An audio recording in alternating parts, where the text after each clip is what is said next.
about to leave, already packing. Come with me, I'm not really asking. We'll get away to a place where we don't know. About to see the world in action, what we can be, life with no distractions. We'll get away, this is what we waited for. Take my hand, we'll make it somehow. We can't miss out. I'm done living life with the lights out. Die with my own doubts. Be free with me. Let's be free with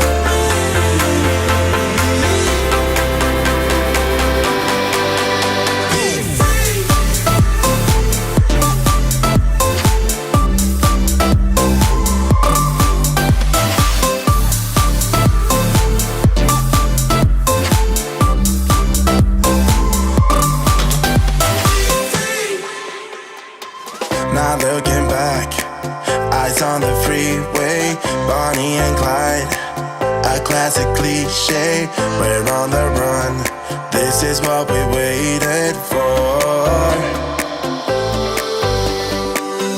Take my hand, we'll make it somehow. We can't miss out. I'm done living life with the lights out. Die with my own doubts. Be free.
Good afternoon, everyone.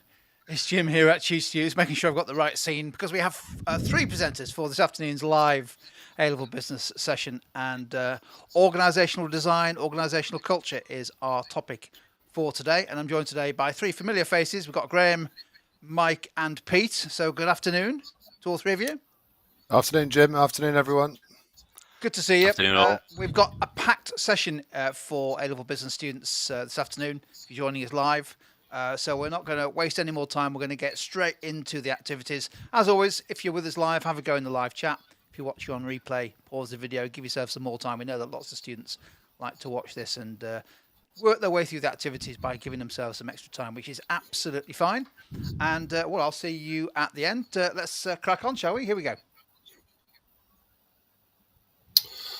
Hello, everyone. So we're just going to begin with a little sort of warm-up activity. This is called Altered Vowels. What we've done is we've got some key words or key phrases that relate to organisational design. And what we've done is we've changed the vowels. So all we'd like you to do is see if you can work out the key word or phrase and type that into the chat window. So let's have our first one. So I'm not going to try and pronounce that because I can't. What key word or phrase do you think that is? And it does relate to organisational design. What do we think? It would be great to have some answers in the chat window. What do we think? So all we've done is, if you look at all the vowels, they've been changed.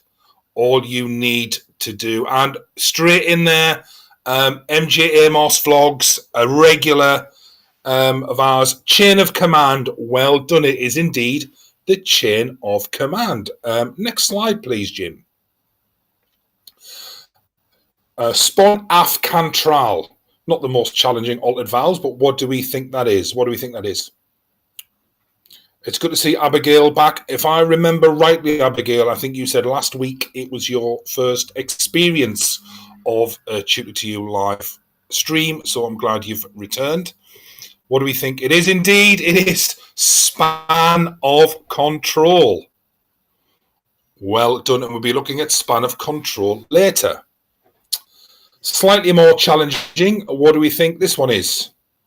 Again, relates to organisational design or culture. What do we think?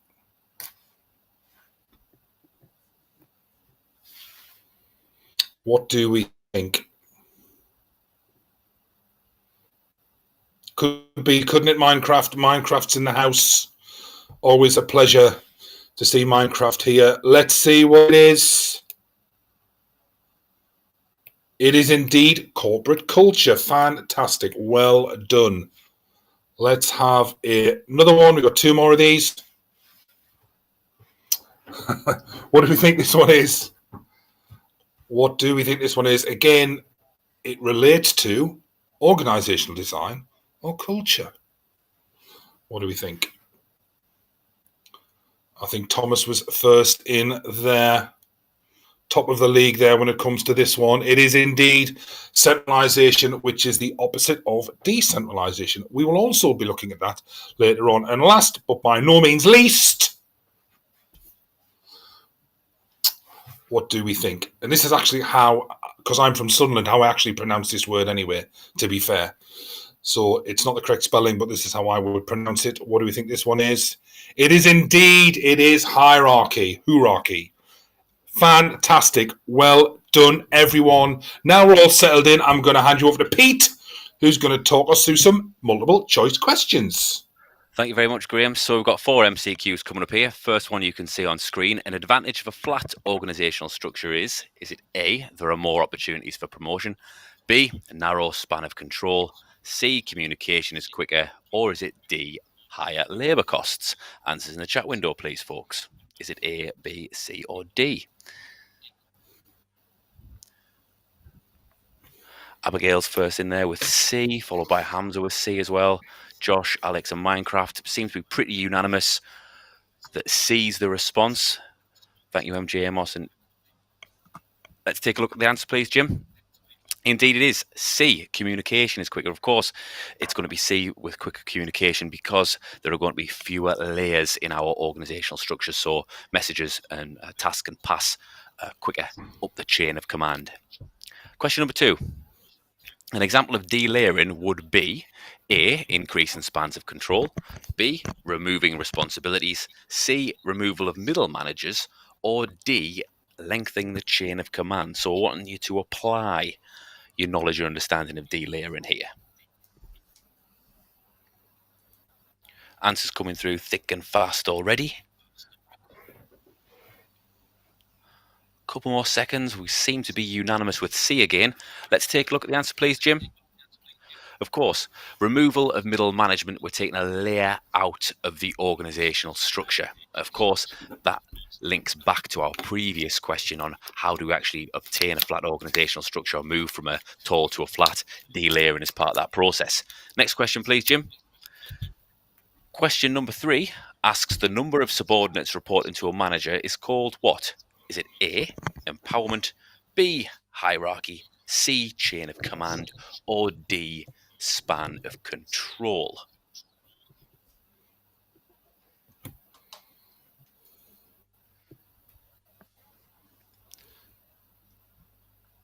And we seem to be pretty unanimous here. A lot of us are very on the ball with these MCQs. It's great to see. I think Alex was first in there with D. Let's have a look.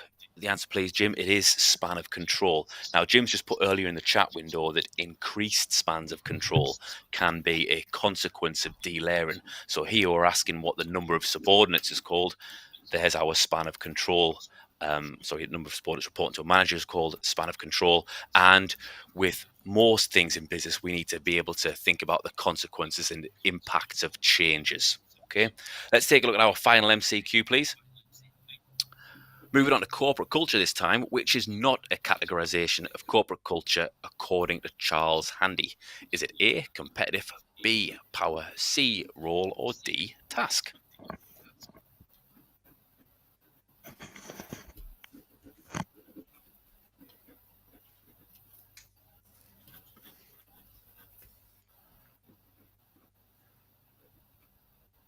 Couple more seconds to see what we think.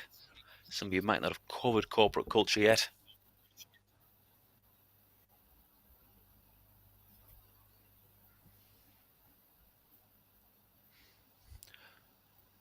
But again, we seem to be pretty unanimous with our decisions. Let's take a look at the answer, please, Jim. It is, of course, competitive. The other three are models of Handy's corporate culture. And what it's important to be able to do here is think about the appropriateness of different types of culture to different organizational types and organizational structures. Let's take a look at some exam gold. Organizational design is a broad topic and it's synoptic in nature. So remember what that term synoptic means. It means we can link it to different areas of the A-level business specification and other topics that we can draw into it when we're developing our chains of argument and our evaluative points. It contains lots of key terms such as authority, span of control, hierarchy, accountability, responsibility, delayering, and centralization and decentralization. And it's really easy to get these mixed up. So make sure that you don't, okay? Recent examiners' reports have highlighted that students sometimes get these confused when answering a question, okay? So recently we read one when a student was answering a question on decentralization, they got the concept muddled up with delegation and delayering. Okay, I'm now going to pass you over to Mike for the connection spinner. Thanks, Pete, and good afternoon, everyone. Connection Spinner is our next activity. We're looking to make a link between our term in the middle of our Connection Spinner and one of the things around the outside. Let's go on to the next slide, Jim, and we'll see what it looks like. So we've got tall structure in the middle there, and we're looking to make a link between a tall structure and one of the 6 items around the outside. If we start the Connection Spinner, please, Jim, and we'll see where it's going to stop.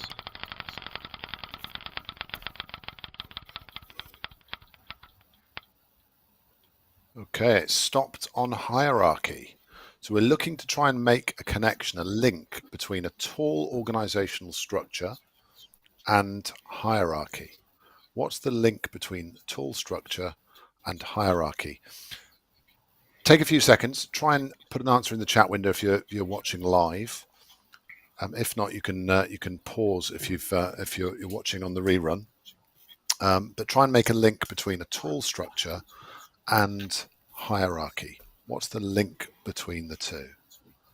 Or what are the possible links between the two? Answers coming through already. Thank you, Alex. I think you were the first in there. Josh was quick as well, and MJ Amos. Good to see these contributions coming through. So tall structures have many layers of hierarchy. It tends to be a general theme here. More layers in the hierarchy mean there are greater promotional opportunities. So taking it on a stage further, and similar responses coming through as well.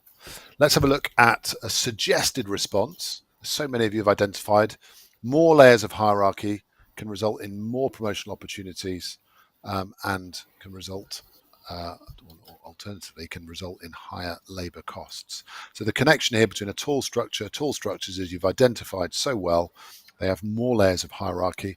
A positive of that can be more promotional opportunities. A negative might be, however, higher labour costs. Some superb answers coming through. Let's have a go at one more of those. Can we start the connection spinner again, please, Jim? So it's tall structure. We've got the same 6 items around the outside. Hierarchy we've done. Okay, we're now focused on the link between tall structure and leadership style. Can you try and find a connection or make a connection between a tall organizational structure and leadership styles? Pete said before, this is a synoptic topic. We can draw on lots and lots of different areas, and we can find links with lots of different areas. So answers, please, in the chat window if you're watching live. Take some time to type here, looking for a link between tall organizational structures and leadership styles. Thanks, Josh. Okay, we're starting to see some links, yeah. And thank you, Abigail, as well. Some really good responses coming through here. If you're watching and you're thinking, no, hold off contributing, please don't. Please share your ideas. They're all valuable. Yeah, and lots of responses coming through now. Too many for me to read out. Let's have a look at a suggested answer. We've picked up that tall structures, leadership styles, more likely, not always, but more likely to be autocratic because there are fewer opportunities for delegation and there's tighter control, more centralized decision making perhaps within the business. So tall structures, leadership styles may be going to be more autocratic. And I can see, looking down the chat window, there are lots of you who have identified that already. Really good stuff. Let's go on to our next activity, which is a favourite for some of the presenters. 10-second countdown. I'm delighted to be able to lead this one today. So we're looking for benefits of moving from a tall organizational structure to a flatter organizational structure. We've identified some of the features of a tall organizational structure already. What are the benefits moving from tall to a flatter organizational structure? Let's start the countdown, please. Liftoff will start in T-minus 10 seconds. 10, 9, 8, 7, 6, 5, 4, 3, 2, 1. We have ignition.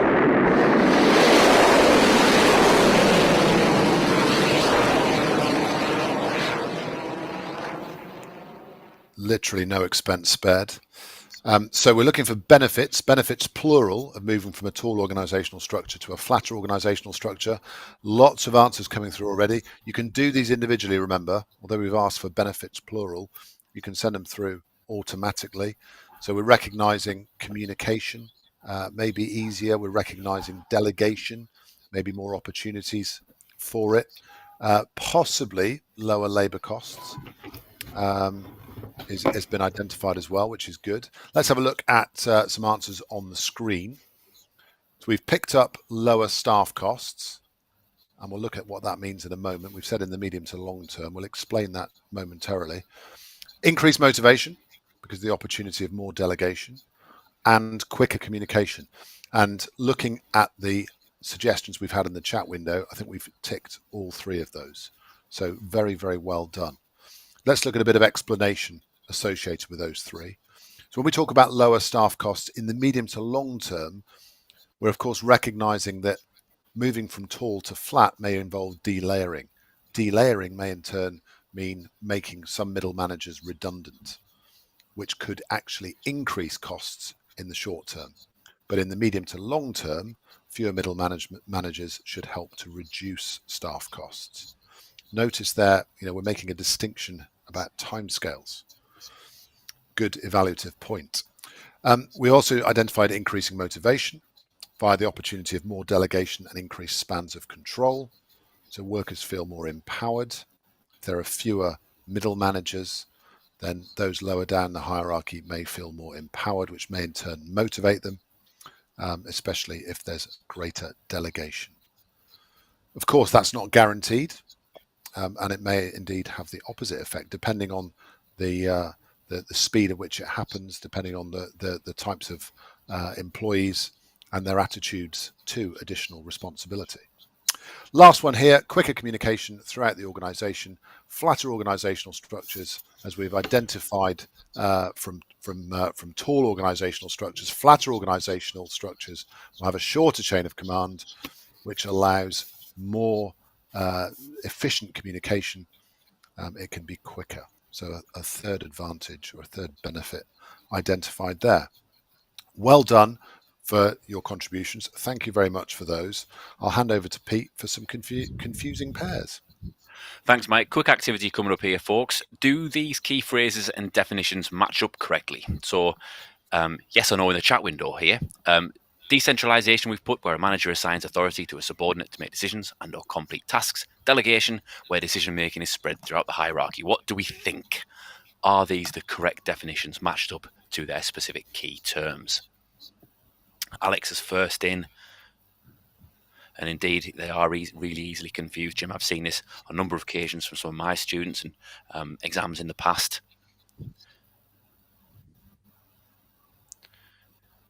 Pretty unanimous. I think we know our stuff, don't we, folks? Well done. It's really pleasing to see. Delegation is where a manager assigns authority to a subordinate to make decisions and or complete tasks. Okay, so we had them muddled up. Decentralization is where the decision making is spread throughout the hierarchy. And I always try and get my students to think of specific examples with regard to some of the businesses that we've studied, with particularly for decentralization and centralization. So if you can think of an example of centralized decision making, it's really straightforward to then counter yourself to think of an example of decentralized decision making. Okay, really well done there, folks. I'll pass you back over to Mike. Thanks, Pete. We're going to look at on balance then. It's our next activity. And we're looking here initially to find 2 benefits to a business of having a centralized structure. So a centralized structure, centralized decision making. What might be benefits of that? Put your answers in the chat window, please. You can do them one by one. If you can only think of one, then that's absolutely fine. But if you can get 2 benefits, please pop them in the chat window. Centralized decision making. The opposite, of course, of decentralized decision making, where decision making is spread through the organization. Centralization means that decision making is centered or is focused at the top of the hierarchy.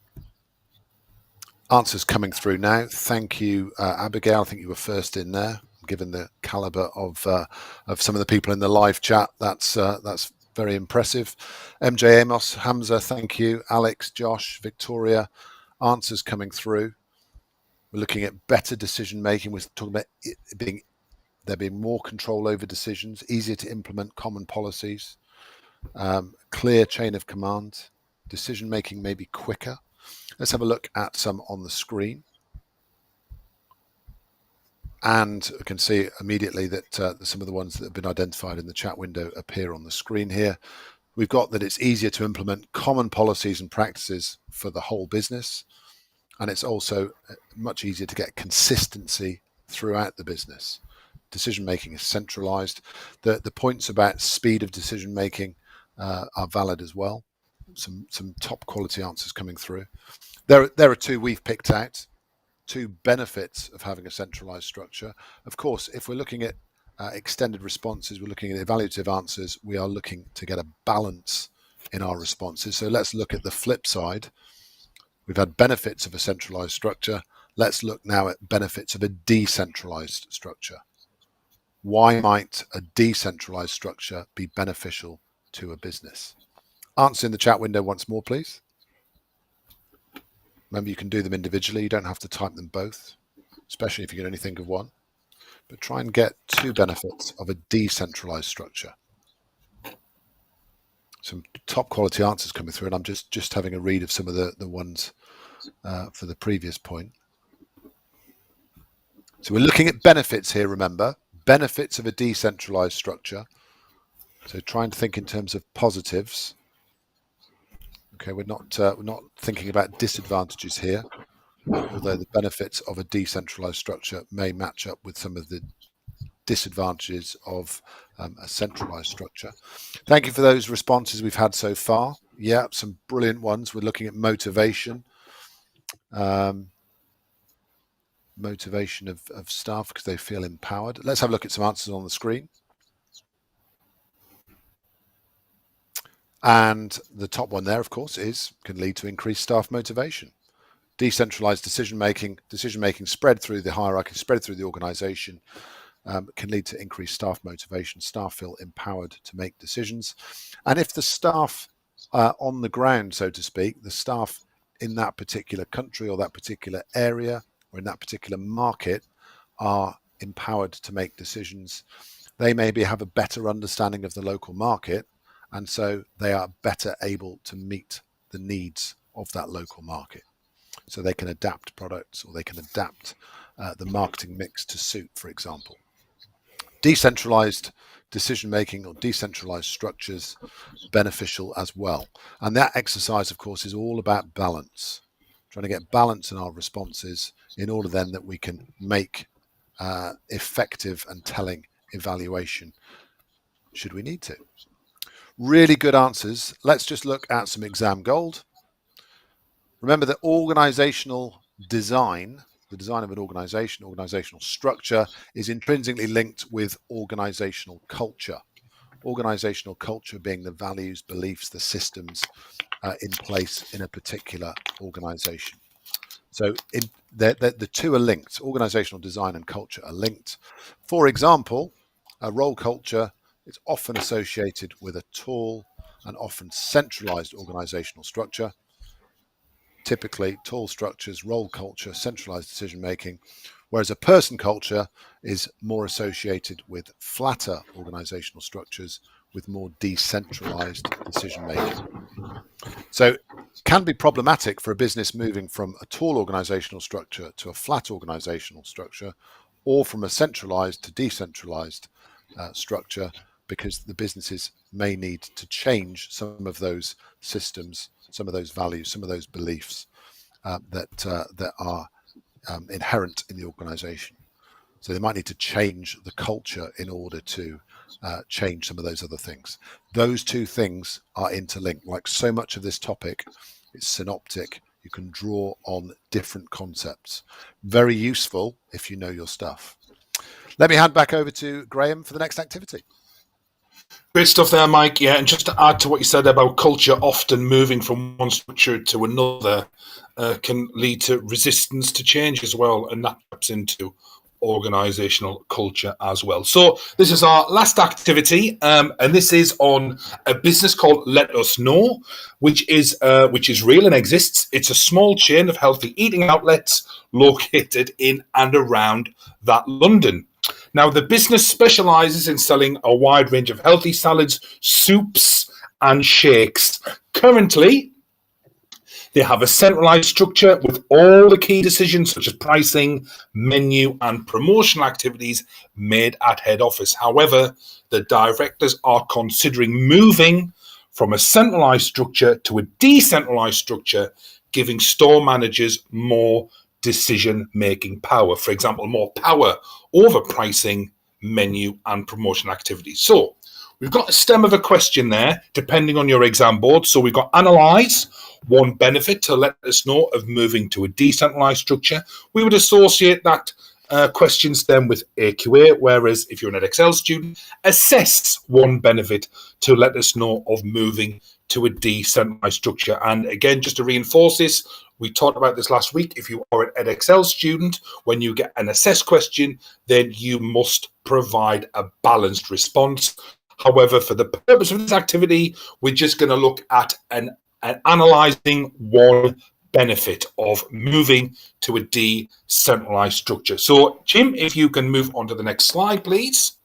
And once more, what we've done is we've got a chain of analysis or chains of reasoning which analyzes or assesses the benefit to this business of moving from a centralized structure to a decentralized structure. So all we'd like you to do is read through those chains in the argument or those chains of reasoning. And what we'd like you to do is, can you put them in order? I'll give you a clue. It starts off with number 3. So one potential benefit is increased market share. So that is how we're starting off this chain of analysis. What we'd like you to do is read through the different steps in the chains of reasoning or the chains of analysis and put them in order. Can you do that, please? And type your numbers into the chat window.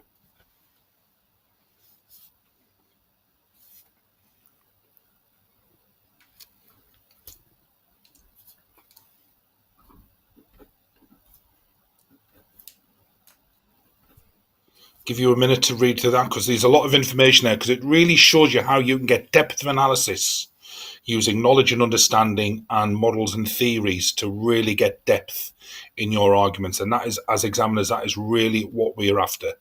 depth of analysis, depth in your chains of reasoning. So can you put those in order? It does start with number 3.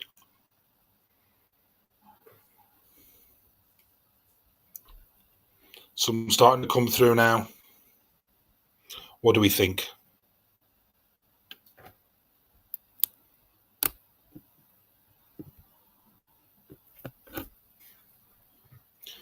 I'll give you another clue. It also ends in 5. So we've started to come through now. So I think brilliant. So I think we're starting to, lots coming in there. Abigail is also, coming up, with our own lines of analysis there, which is great.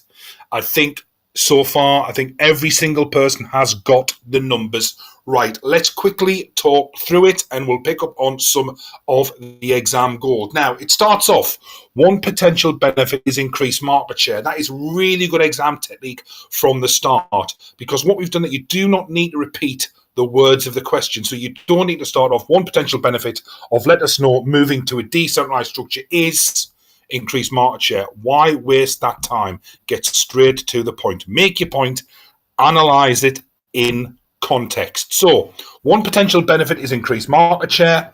Currently, let us know. And what we've done is we've highlighted the application in red and the connectors in green. So let us know operate a decentralized structure with all major decisions made at head office. Instantly, the analysis or argument is rooted in the context.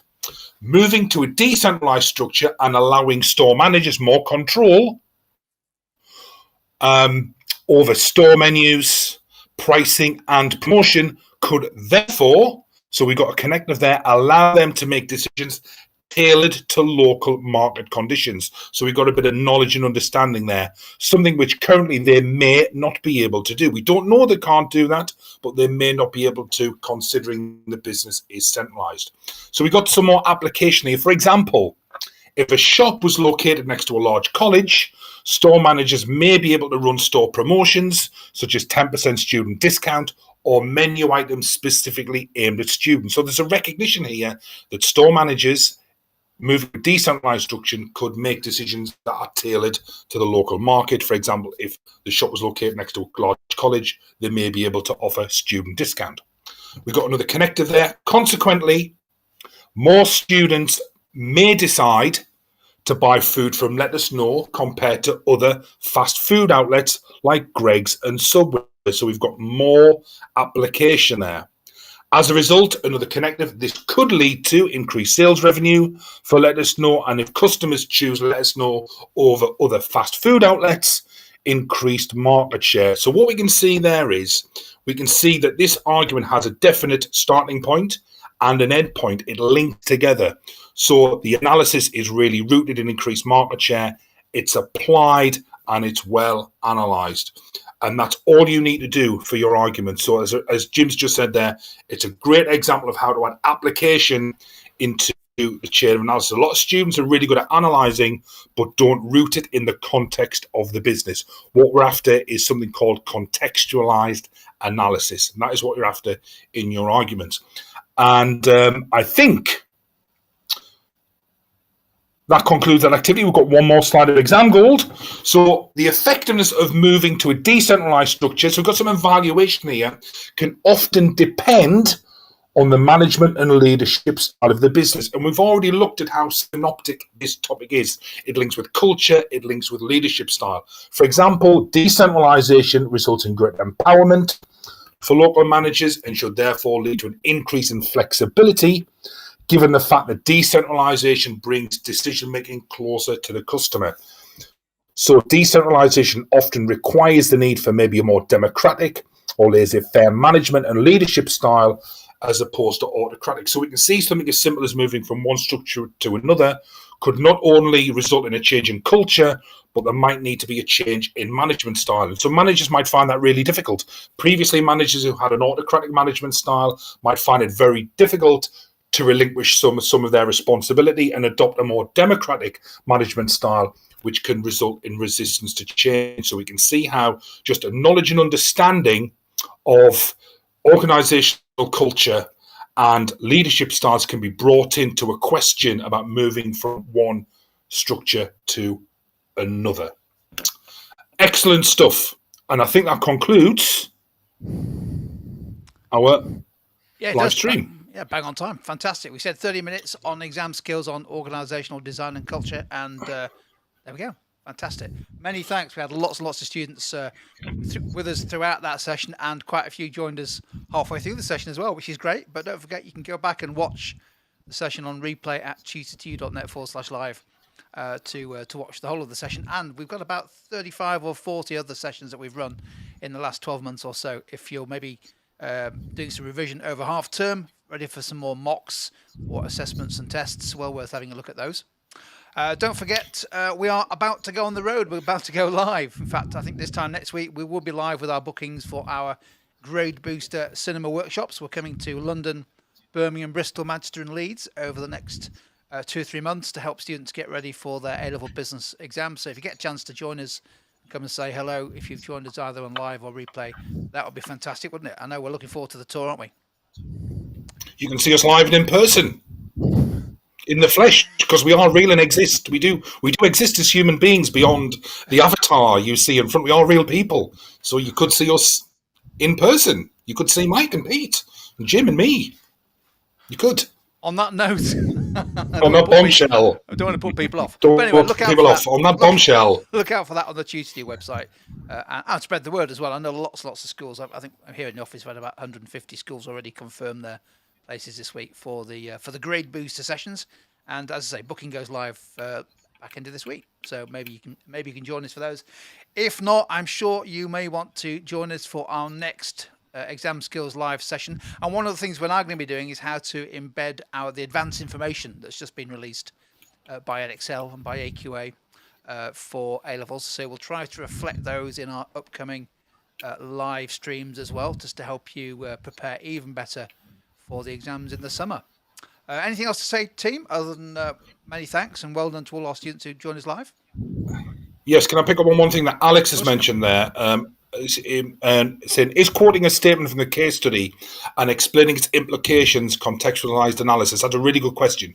Just writing out elements from the case study isn't contextualized analysis, but when you explain the implications of that, then it is contextualized analysis. So just putting the name of a business or writing lines out of a case study, you're right, it's not really application, but when you explain and analyze the implications of that, as you've said, that is contextualized analysis. So what we're looking for is using information in the case study. You can use that in your answer, but you must analyze the implications of that in the context of the question. That is contextualized analysis. Alex, you were spot on there. So I just thought that was worth highlighting to everyone. Fantastic. Right, many thanks to the team for putting the session together at the end of another long day of teaching. Really appreciate that. And we'll look forward to catching you next time. So see you later. Bye now. Bye-bye. Thanks very much. Bye.